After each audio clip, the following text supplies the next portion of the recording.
everybody. Today I'm doing a sew along with the Luna pants made by Ray, no affiliation, yada yada yada. And I wanted to show you a little bit about grain line and the importance of it so your pants don't appear all twisty at the bottom, and how you figure that out.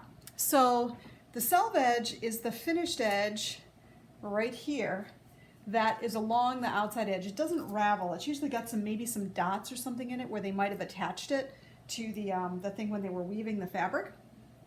But that's the selvage edge.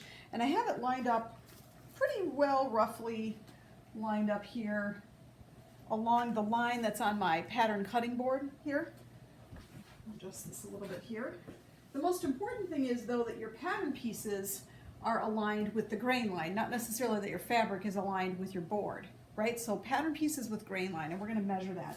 So I'm using my clear ruler because it's a little bit easier. And when I traced off my pattern, there's always that one giant long line that runs down the middle of the pattern. It's usually perpendicular to the hem, and not always to the waistband, but almost always perpendicular to the hem.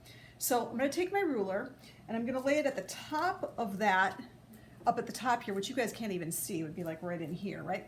I'm going to lay it at the very top, and I'm going to lay it at the very bottom of those two lines. And what I want to do is measure the distance between this line and the edge. So I've got 8 3/8, and then up here, which you guys can't see, I've got 9. So clearly I'm off. So what does that mean? That means I need to shift this pattern piece around until I get to the same distance away from the edge,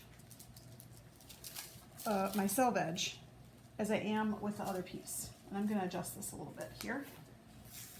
Don't be afraid. This is like the moving of the pattern pieces. Okay, so I've got, actually I'm going to go with 8 7/8 there. And then I'm going to go here on this grain line, and I'm going to go 8 7/8. Okay, I'm confident that this pattern piece is not twisted. You don't want to twist these because otherwise your pant leg seams will end up flipping around in front. That's really weird. And then I'm going to I use rocks, but whatever you use for pattern weights, I'm going to gently set them along that grain line so my pattern now doesn't move. And then I can feel free and go ahead and either pin or use the remainder of my pattern weights to smooth out my pattern along the various edges and sections of this pattern, okay? Making sure that I don't move anything around from that grain line. Now, on the other pattern piece, I flipped it over because it fits better, but I'm using tissue paper so I can still see the grain line, but if you need to, you can transfer the grain line to the back side of the pattern piece by doing that same thing. And again, you're gonna measure, you might need a bigger ruler. It's clear, so I can't find it. You might need a bigger ruler or a tape measure to go from here to the selve edge. You can see this is not long enough, so I'm going to have to go get a tape measure or a longer ruler to come all the way to the selve edge. The important thing is the bottom of the grain line and the top of the grain line are both equal, the same distance away from the selve edge line. So that's how we're going to do that. And then I'm just going to fit in the rest of my pattern pieces. Now, I don't know if you know, but I mentioned when I was doing this that I actually needed to adjust the facing so they were a little wider. So I'm actually going to go ahead and just cut my facings on either side of this facing wider when I cut it. I'm not going to even measure it. I'm just going to cut a ½ an inch on either side. But I could always cut out a different pattern piece, and this is really just to accommodate my particular desire to use a wider elastic. That's it. So I'm going to cut it a whole inch wider, ½ inch on either side. And so I'm pinning those down so that they are separated from each other, so I have room on either side to be able to do that.